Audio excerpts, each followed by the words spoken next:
तो जैसा कि हम बात कर रहे थे, अब हम अपना रिवीजन शुरू करेंगे और to start the revision with we will discuss the sample question paper issued by CBSE for our final exam of term 2। तो अच्छे क्वेश्चंस हैं, थोड़े बहुत ट्विस्टेड क्वेश्चंस भी हैं।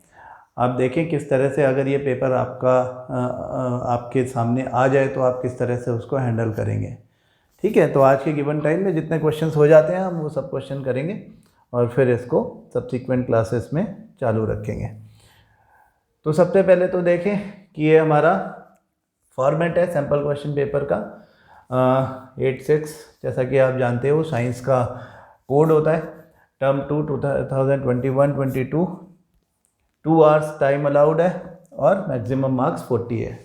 ठीक है, 15 क्वेश्चंस का ये पेपर है। All questions are compulsory. The question paper has 3 sections and 15 questions. All questions are compulsory. Section A has 7 questions of 2 marks each, मतलब 7 × 2 14 मार्क्स यहाँ पे हो गए, टोटल 40 मार्क्स ही है। Section B has 6 questions of 3 marks each, तो 6 × 3 18 marks यहाँ पे हो गए। And then section C has 2 case based questions of 4 marks each. यहाँ पे हमको ऑप्शंस भी मिलता है, तो 4 मार्क्स के मतलब 2 क्वेश्चन वहाँ पे, तो 8 मार्क्स ये हो गए, तो टोटल मिलाकर के 40 मार्क्स हो गए। Internal choices have been provided in some questions. Student has to attempt only one of the alternatives in each question, मतलब आपको ऑप्शन दिया है कि ये करो या ये करो, तो दोनों करोगे तो 2 अलग अलग के लिए मार्क्स नहीं मिलेंगे। जो आपने पहले कर लिया है उसका मार्क्स आपको मिलेंगे, है ना। तो अब देखो section A, the table shows the electronic structures of 4 elements PQRS। By this time I believe कि आपको केवल इलेक्ट्रॉनिक कन्फिग्रेशन देखते ही ये कौन सा एलिमेंट है पता चल जाना चाहिए। तो इलेक्ट्रॉनिक स्ट्रक्चर दे रखा है P का 2,6। अब आप देखो 2,6 मतलब ये हमारी पीरियोडिक टेबल में सेकंड नंबर पे 2 शेल्स हैं, तो ये सेकंड पीरियड का पार्ट है। और 2,6 मतलब 2,8 यानी नियॉन से एक पहले का, तो नियॉन से एक पहले यानी फ्लोरीन से एक पहले ऑक्सीजन। तो ये ऑक्सीजन का स्ट्रक्चर दिख रहा है हमको, this is oxygen O।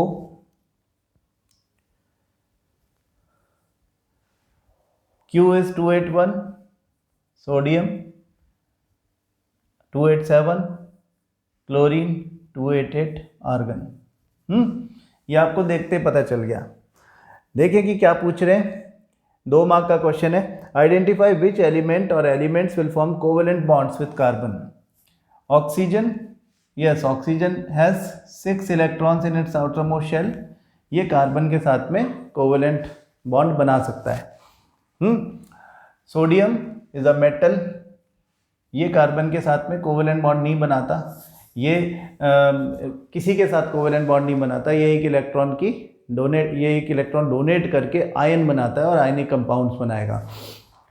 Chlorine, yes it has 7 electrons in its outer most shell, तो ये भी बना सकता है ना। कार्बन के साथ में कार्बन टेट्राक्लोराइड बनता है CCl4, हाँ, जिसमें कार्बन के चारों तरफ एक एक क्लोरीन की एक एक इलेक्ट्रॉन की शेयरिंग होती है, यानी सिंगल बॉन्ड बनते हैं।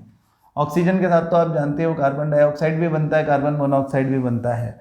Argon is an inert gas, तो वो तो कोई रिएक्शन वैसे भी नहीं करने वाली।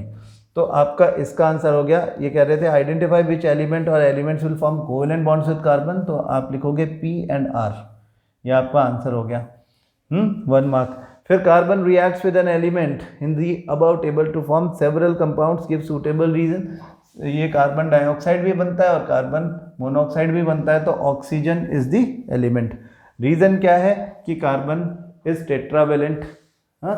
टेट्रावेलेंट एंड कैटिनेशन से रिलेटेड क्वेश्चंस इसी तरह से पूछे जाते हैं। तो कैटिनेशन तो खैर कार्बन कार्बन बॉन्डिंग है, तो कार्बन कार्बन बॉन्डिंग तो यहाँ पर नहीं है, कार्बन तो एक ही है यहाँ पे। तो ये ऑक्सीजन के साथ में रिएक्शन करता है, तो उसके साथ में कार्बन मोनोऑक्साइड सिंगल ऑक्सीजन के साथ में भी बॉन्ड बना सकता है और 2 ऑक्सीजन के साथ भी बॉन्ड बना सकता है। तो कार्बन की टेट्रावेलेंसी इसके लिए हेल्प करती है। तो ये आपके रीज़न हो गए। The diagram below shows part of the periodic table which elements. अब देखो ये पीरियोडिक टेबल आपकी जो लॉन्ग फॉर्म पीरियोडिक टेबल का मॉडर्न पीरियोडिक टेबल है वही है, और इसमें 1 2 फिर 10 यानी 12 तक भी 13 14 15 16 17 18 इस तरह के ये वर्टिकल कॉलम्स हैं जिनको हम ग्रुप्स बोलते हैं। तो इन्होंने सारे पीरियड अप टू 4 पीरियड्स हमको दिख रहे हैं और पूरे 18 के 18 हमको ग्रुप्स दिख रहे हैं। The diagram below shows part of the periodic table A which element और elements would react together to form covalent compounds. अब देखो Z और Y जो है ये दोनों नॉन मेटल साइड में हैं, तो ये कोवेलेंट बॉन्ड आपस में बना लेंगे। तो आपका यहाँ पे आंसर आएगा Y एंड Z। ठीक है, Y and Z। Between the two elements W and Z which will have a bigger atomic radius. Obviously W, क्योंकि जब हम ऊपर से नीचे आते हैं जो Z है, Z सेकेंड पीरियड का पार्ट है, W फोर्थ पीरियड का पार्ट है, यानी कि इसमें न्यूक्लियस के चारों तरफ 4 शेल्स हैं। हाँ, जैसे जैसे शेल्स ऐड होते जाते हैं Z में न्यूक्लियस के चारों तरफ केवल 2 ही शेल्स हैं, तो साइज बड़ा W का होगा। रीजन क्या बताएंगे? Because it is a member of fourth period, that means it has 4 shells around it. That means its size is greater as compared to Z, which has only 2 shells around it. Trace the path of a male gamete takes to fertilize a female gamete after being released from the penis. Sexual reproduction से ये question है, path trace करना है male gamete यानी sperm after getting released into vagina किस रास्ते चलता चलता फीमेल गैमेट तक पहुंचता है। तो आपको इसके लिए आइडिया होना चाहिए क्या? You should have an idea of the female reproductive system. उसका स्ट्रक्चर आपको अगर याद हो तो हमने कुछ कुछ ऐसा बनाया था।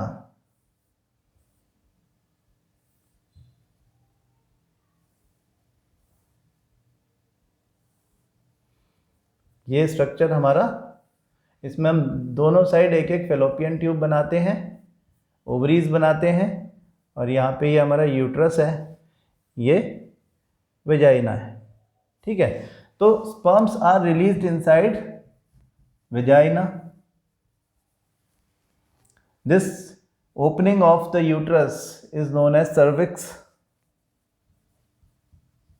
So the sperms after getting released into vagina pass the barrier called cervix, that is the opening of the uterus, enter into uterus,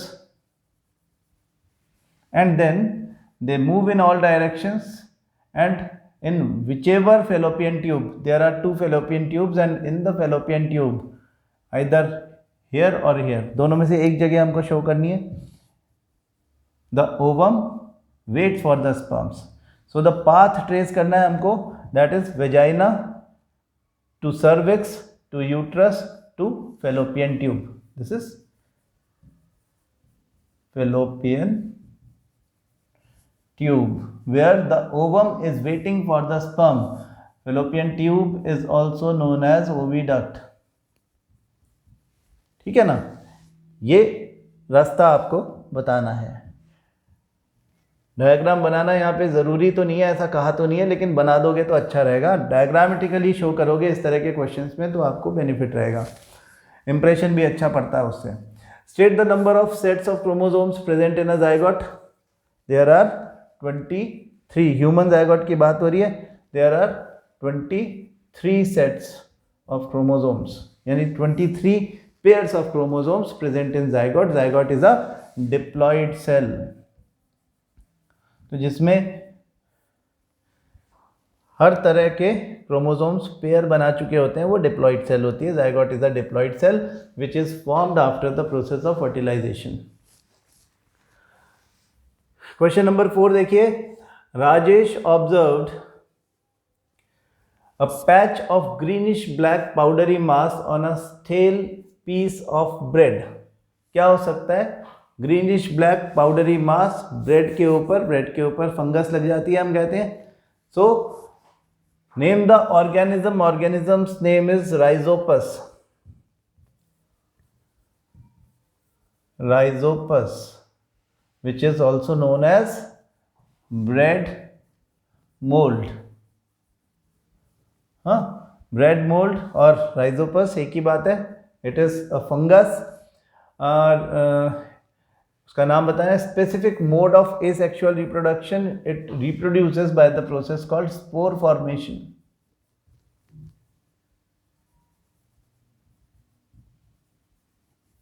है ना, spore formation. Then name its vegetative and reproductive parts. आपने देखा होगा कि उसमें कुछ इस तरह का सा स्ट्रक्चर दिया हुआ है, नीचे कुछ रूट्स जैसे स्ट्रक्चर दिखते हैं और ऊपर blob on a stick structures which are reproductive parts. इनको हम बोलते हैं स्पोरेंजिया. ये जो दिख रहे हैं हमको, these are sporangia. Sporangia are the reproductive parts and vegetative parts are hyphae. हाँ, यहाँ पे ये जो नेटवर्क दिख रहा है इसको माइसीलियम बोलते हैं. माइसीलियम और hyphae are the vegetative parts and sporangia, singular is sporangium, which contains spores, are the reproductive parts. Go through asexual reproduction in your book. Question number 5. Mustard was growing in two fields A and B. While field A produces brown colored seeds, field B produced yellow colored seeds. ठीक है.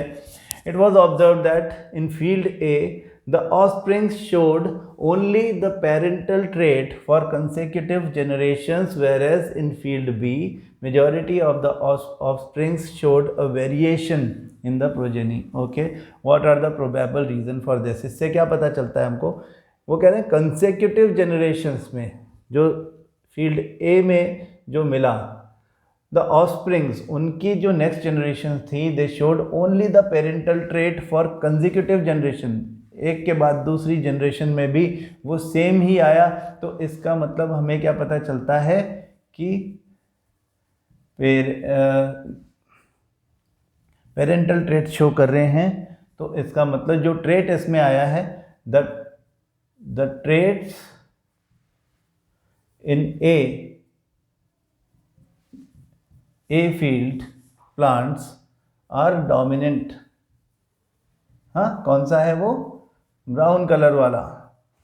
हाँ, parents अगर capital B रहे होंगे उनके दोनों तरफ, तो सारे ऑफस्प्रिंग्स जो होंगे वो कैपिटल बी टाइप के होंगे और फिर कंसेक्यूटिव जनरेशन जो है वो पेरेंट्स जैसी बनेगी.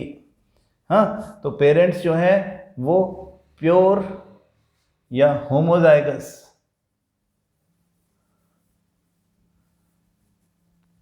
फॉर ब्राउन कलर्ड सीड है and brown is the dominant trait. While in field B, majority of the offspring showed a variation in the progeny. That means उसमें जो recessive characteristic है, हाँ, हम कह रहे हैं कि B में येलो कलर्ड सीड आए हैं, तो और मेजॉरिटी जो है वो वेरिएशन, यानी कि कहीं तो येलो मिल रहा है और कहीं ब्राउन भी मिल रहा है. ठीक है, वेरिएशन मिल रही है. तो इसका मतलब जो येलो वाला जीन है वो भी वहाँ पर काफ़ी सारा प्रेजेंट है और येलो वाला जीन जो है वो रिसेसिव है. ये इसके पीछे रीज़न है. इसी में ऑप्शन दिया हुआ है, in an asexually reproducing species, if a trait X exists in 5% of a population and trait Y exists in 70% of the same population, which of the two trait is likely to have arisen earlier? Give reason. जिसका 70% है, हाँ, out of the two trait 70% जो है वो जल्दी आया होगा. क्यों? क्योंकि ये एसेक्सुअली रिप्रोड्यूसिंग स्पीशीज़ हैं और एसेक्सुअली रिप्रोड्यूसिंग स्पीशीज़ में variations are very less because the progeny is produced from a single parent. So the chances of variation are very less, and that is why the similar characteristics are transferred to the next generation, generation after generation, consecutive generation में similar characteristic transfer होता है, ऐसा होगा तो उसका number या उसका percentage in the population बढ़ता जाएगा। तो जिसका पॉपुलेशन कम है वो बाद में आया है और जिसका पहले है वो ज़्यादा है वो पहले आया है, अराइजन अर्लियर। ठीक है, सिंपल बात है। क्वेश्चन नंबर 6 देखो, a simple motor is made in a school laboratory, a coil of wire is bounded on an axle between the poles of a horseshoe magnet. ये हॉर्सशू मैग्नेट के आमने सामने हमको दिखा रखे हैं, opposite poles north and south, तो इनके बीच में this is the direction of magnetic field parallel to each other. Magnetic field lines मतलब यूनिफॉर्म मैग्नेटिक फील्ड है ना, ऐसा मैग्नेटिक फील्ड है। फिर in the example above coil ABCD is horizontal and the battery is connected as shown. Battery का plus ये है और माइनस ये है, इसका मतलब करंट का direction plus two minus in the circuit है इस तरह से। ठीक है, for this position state the direction of the force on the arm AB। AB is the arm, this is the direction of current, this is the direction of magnetic field, so this is something like this। इसके ऊपर ये according to Fleming's left hand rule the force on AB arm will be in downward direction। इसमें आप answer लिखोगे downward, in the direction of the left hand thumb। when the direction of the magnetic field is this, direction of the current is this, तो नीचे की तरफ downward direction में इस पर फोर्स लगेगा लाइक दिस। और देखें आगे क्या पूछा है, why does the current in the arm BC not contribute to the turning force on the coil in horizontal position? The coil, the section of coil BC or arm BC is parallel to the magnetic field। The force contributed by the current can be calculated by BIL sin theta, and in this case since theta is 0 degree and sin 0 degree is 0, then BIL into 0 would also be 0। So any current carrying conductor placed parallel to the uniform magnetic field does not experience any force in any direction out of this formula। आप ऐसा भी बोल सकते हो जैसा कि आपकी book में लिखा हुआ है कि since BC arm is a current carrying conductor placed parallel to a magnetic field, it will not show any force, it will not experience any force। हमने यहाँ पे आपको उसका रीज़न बता दिया है। चलो तो ये बात हो गई। फिर इसमें हमें एक ऑप्शन भी दिया हुआ है, a circuit contains a battery, a variable resistor and a solenoid. The figure below shows the magnetic field pattern produced by the current in the solenoid. ये मैग्नेटिक फील्ड पैटर्न है, मतलब मैग्नेटिक फील्ड लाइंस सोलेनॉइड में जैसे आती हैं, it behaves like a bar magnet. तो magnetic field lines are the most dense near the poles, almost parallel to each other inside the solenoid. State how the magnetic field pattern indicates regions where the magnetic field is stronger। magnetic field will be strongest near the poles, क्योंकि यहाँ पर closeness of the magnetic field lines is the maximum। what happens to the magnetic field when the current in the circuit is reversed? अगर current in the circuit reverse कर दिया जाएगा, अगर battery के terminals बदल दिए जाएंगे तो direction of the magnetic field will also change and the polarity of this electromagnet will change। Question number 7 ये आर इन्वायरमेंट से आया है, हमने रिसेंटली बात की है सबके बारे में।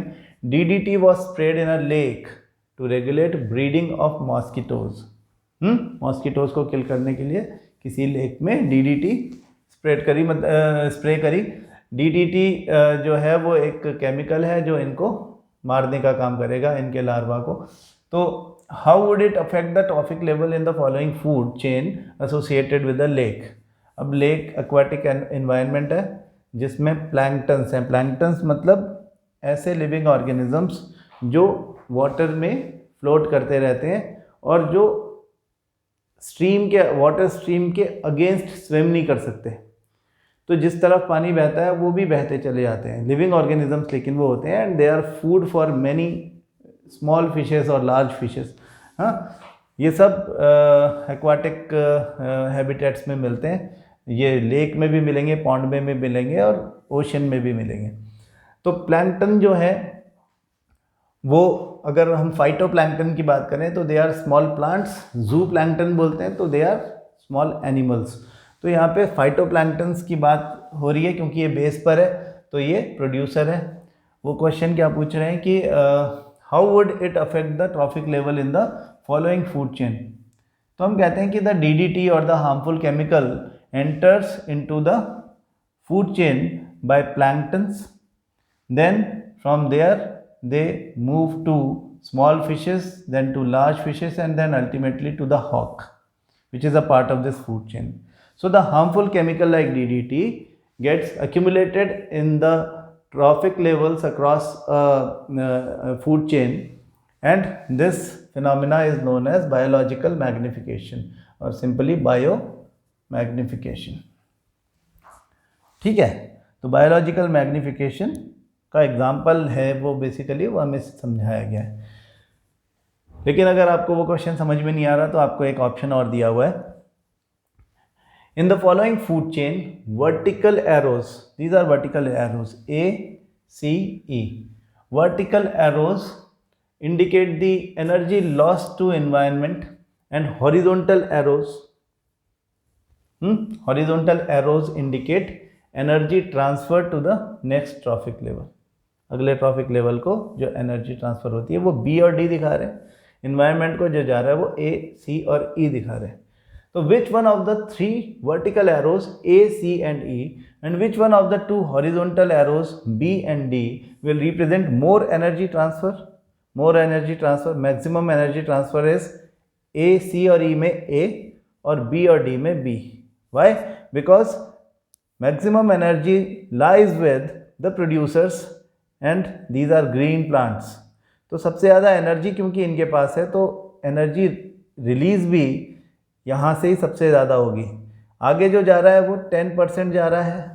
हाँ, D is also 10%, but the available energy is very less here as compared to this. So this 10% of this is greater than 10% of this. So B is greater than D and A is greater than C or E. बिल्कुल simple question है।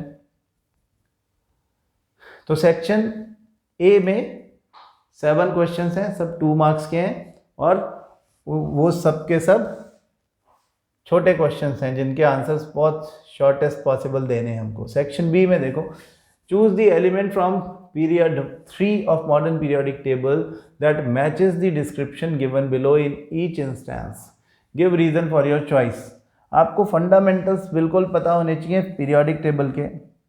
जैसा कि हम कहते हैं कि ये ज़रूर याद रहे, hydrogen, helium, lithium, beryllium, boron, carbon, nitrogen, oxygen, fluorine, neon, sodium, magnesium, aluminium, silicon, phosphorus, sulphur, chlorine, argon और एडिशनली पोटेशियम और कैल्शियम और ऐड कर लें आप। This is period number 1, 2, 3, 4। This is group number 1, 2, याद रखें यहाँ पे 13 लिखें 3 के बजाय, मतलब 3, 4, 5, 6, 7 जो हम 7, 8 जो लिखते थे हम उनको 13, 14, 15, 16, 17 एंड 18 कर लें। हाँ, शॉर्ट में ये आपको याद होना चाहिए। इनके नीचे जो काउंटिंग होगी 1, 2, 3, 4, 5, 6, 7, 8 वो उनका एटॉमिक नंबर होगा। तो it has a similar structure to diamond. अब हमको पता है कि पीरियड 3 की बात हो रही है, तो थर्ड पीरियड वाले, मतलब इनमें से आंसर आएंगे आपके सारे।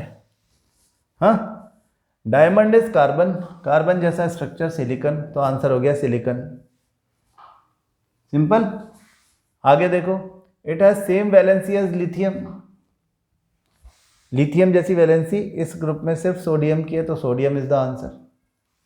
हाँ, and the third one is it has variable valency and is a member of the oxygen family group 16।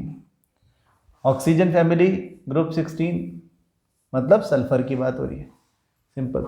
Variable, इसकी वेरिएबल वैलेंसी होती है, लेकिन वो भी जानने की ज़रूरत नहीं है। अगर उन्होंने ये कह दिया कि ऑक्सीजन फैमिली या ग्रुप 16, दो बातें लिख दी हैं, तो आपको ये स्ट्रक्चर दिमाग में रहना चाहिए, आपके सारे आंसर वैसे ही निकल जाएंगे। ठीक है ना। क्वेश्चन नंबर 9 देखो, how many isomers are possible for the compound with the molecular formula C4H8। Molecular formula है C4H8, उनके draw the electron dot structure of branched chain isomers. Okay, तो हमको आइसोमर्स C4H8 के बनाने हैं, all possible isomers C4H8। C4H10 तो हमने बनाया हुआ है, लेकिन ये H8 है, मतलब इसमें डबल बॉन्ड आएगा, है ना। ये एल्कीन ग्रुप दिख रहा है हमको, तो बेसिक स्ट्रक्चर बना लें, 4 कार्बन C और एक डबल बॉन्ड कोई सा लगेगा कहीं पे, यहाँ डबल बॉन्ड लगा लो, तो CH3 CH2 CH2, ये आपका पहला CH डबल बॉन्ड CH2, ये हमारा स्ट्रक्चर आता है। वो कहते हैं कि इलेक्ट्रॉन डॉट स्ट्रक्चर बनाना है जिन ब्रांच चेन के, ब्रांच चेन स्ट्रक्चर के, वो कह रहे हैं कि draw the electron dot structure of branched chain isomer. तो ब्रांच चेन आइसोमर कौन सा आएगा वो अपन देखेंगे बाद में, अभी फिलहाल तो ये है, इसका नाम लिख लेते हैं, इसका नाम है ब्यूट। यहाँ से काउंटिंग होगी 1 2 3 4 5, जहाँ से डबल बॉन्ड क्लोज होता है, तो ब्यूट, और फर्स्ट के बाद में क्योंकि डबल बॉन्ड है तो ब्यूट 1 इन, है ना इसका नाम। हाँ, don't call it 1 butene, call it but 1 ene. But is the number of carbons, 1 is the location of the double bond and ene is double bond obviously ना, तो ब्यूट 1 इन। ऐसे ही ये डबल बॉन्ड यहाँ शिफ्ट हो जाएगा, तो CH3 CH double bond CH3। हाँ, counting कहीं से भी शुरू कर लो, 1 2 3 4 या 1 2 3 4। Location of the double bond is second carbon, second carbon के बाद डबल बॉन्ड आ रहा है, तो इसका नाम हो जाएगा ब्यूट 2 इन। ये दूसरा आइसोमर हो गया। अब थोड़ा हमको ब्रांच चेन बनाना पड़ेगी, तो एक मिथाइल ग्रुप को उठा करके यहाँ रख दो। तो क्या होता है देखते हैं, CH3 C, यहाँ पे मिथाइल ग्रुप रख दोगे तो इसका H हटाना पड़ेगा, है ना। ये मिथाइल ग्रुप उठाया, यहाँ रख दिया, इधर रख दिया, तो इसका H हटाया, H हटा के इसको देना पड़ेगा, डबल बॉन्ड तो रहेगा, और इधर CH2 हो जाएगा। ये प्रोप लॉन्गेस्ट चेन अब हो गई 3 कार्बन की। हाँ, काउंटिंग यहाँ से शुरू होगी 1 2 3, तो ये है तो प्रोप 1 इन, लेकिन उसके सेकेंड कार्बन पर मिथाइल ग्रुप भी लगा हुआ है, तो हम इसका नाम लिखेंगे 2 मिथाइल प्रोप 1 इन। ठीक है, लीनियर में ये 3 ही आइसोमर्स बनते हैं। अगर साइक्लिक में भी जाएंगे तो हमको 4 कार्बन इस तरह से अरेंज हो जाएंगे, कार्बन कार्बन कार्बन, 4 कार्बन और हर कार्बन पर 2 hydrogen, we call it cyclobutane. ठीक है, साइक्लिक में भी जाएंगे तो साइक्लोब्यूटेन भी बन जाएगा, वो भी C4H8 ही है।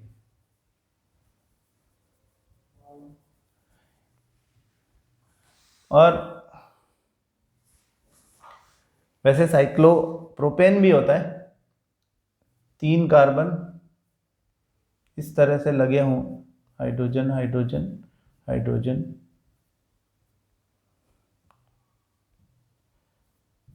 हाइड्रोजन हाइड्रोजन, और इधर एक हाइड्रोजन के साथ में एक, ये हमारा साइक्लो है, इसके साथ में CH3 और लग जाए तो कार्बन हो जाएंगे 1 2 3 4 और 5 + 3 8, ये भी, तो इसको हम मिथाइल साइक्लोप्रोपेन बोलेंगे, मिथाइल साइक्लोप्रोपेन। ये भी बन सकता है आइसोमर। ये सब, इन सब में 4 कार्बन और 8 हाइड्रोजन है, C4H8। लेकिन हम ये साइक्लो वाले एक बार हटा देते हैं, तो साइक्लो वाले को अगर हटा दो तो हमको ये 3 आइसोमर मिलते हैं, और इनमें ब्रांच चेन आइसोमर एक ही है। वो इसके लिए पूछ रहा है ब्रांच चेन आइसोमर का इलेक्ट्रॉन डॉट स्ट्रक्चर बताओ, तो हम इलेक्ट्रॉन डॉट स्ट्रक्चर बनाएंगे carbon carbon carbon carbon carbon, यहाँ पे 3, यहाँ पर 1, और यहाँ पर 1 2 3 4, और उसके अलावा 2 हाइड्रोजन लगने वाले हैं। तो हाइड्रोजन हाइड्रोजन हाइड्रोजन, हाइड्रोजन के इलेक्ट्रॉन को क्रॉस से शो कर दो, कार्बन के तो बीच में, इन दोनों के बीच में सिंगल बॉन्ड है, ये एक, और इनके बीच में डबल बॉन्ड है, तो 2 पेयर ऑफ शेयर्ड इलेक्ट्रॉन्स इस तरह से दिखा रहे हैं। यहाँ पे एक हाइड्रोजन, यहाँ पे एक हाइड्रोजन, और यहाँ पे भी, यहाँ पे एक CH3 है, कार्बन हाइड्रोजन हाइड्रोजन हाइड्रोजन।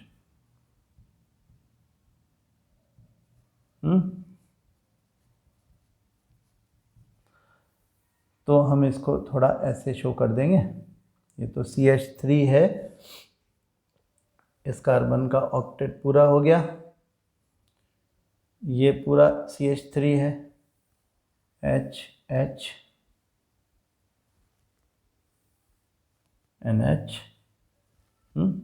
इस कार्बन का भी ऑक्टेट पूरा हो गया, 2 + 2 + 2 + 2, और इस वाले कार्बन का भी ऑक्टेट पूरा हो गया, 4 + 2 + 2, ये हाइड्रोजन सबका ड्यूप्लेट पूरा हो गया। इस तरह से इसका इलेक्ट्रॉन डॉट स्ट्रक्चर बनाया जा सकता है with the help of Venn diagram. ठीक है। फिर a carbon compound A having melting point 156 Kelvin and boiling point 351 Kelvin with molecular formula C2H6O, C2H6O and soluble in water in all proportion। तो ये C2H5OH हो गया actually, जिसको हम ethanol बोलते हैं। आइडेंटिफाई A, हमने आइडेंटिफाई कर दिया कि A is ethanol. Draw it's electron dot structure, carbon carbon, C2H5 का मतलब होता है CH3 CH2, तो CH3 CH2OH, hydrogen carbon hydrogen carbon hydrogen carbon, इनके इलेक्ट्रॉन शो कर दिया हमने, carbon carbon, hydrogen carbon hydrogen carbon, carbon और ऑक्सीजन के बीच में यहाँ पर सिंगल बॉन्ड है, यहाँ ऑक्सीजन और हाइड्रोजन के बीच में सिंगल बॉन्ड है, हाइड्रोजन का इलेक्ट्रॉन ऐसे शो कर दिया। ऑक्सीजन के पास में 2 इलेक्ट्रॉन पेयर्स लोन पेयर्स की फॉर्म में रहेंगे।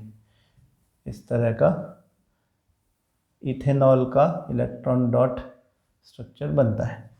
इस कार्बन की भी ऑक्टेट, इस कार्बन का भी ऑक्टेट और इस ऑक्सीजन का भी ऑक्टेट इस तरह से पूरा हो जाता है। तो ये बन जाता है ethanol, ethyl alcohol. And give the molecular formula of any 2 homologues of A. Homologue का मतलब ये है C2H5OH। तो इससे पहले वाला होगा CH3OH, इसके बाद वाला होगा C3 H7OH. This is ethanol, this is methanol, and this is propanol. ऐसे, ठीक है ना, ऐसे हो जाएगा। तो ये हमारा आज का टाइम हमारा पूरा हो गया है। 9 क्वेश्चंस हमने कर लिए, 6 क्वेश्चंस बचे, वो नेक्स्ट सेक्शन में कल की क्लास में करेंगे। Thank you.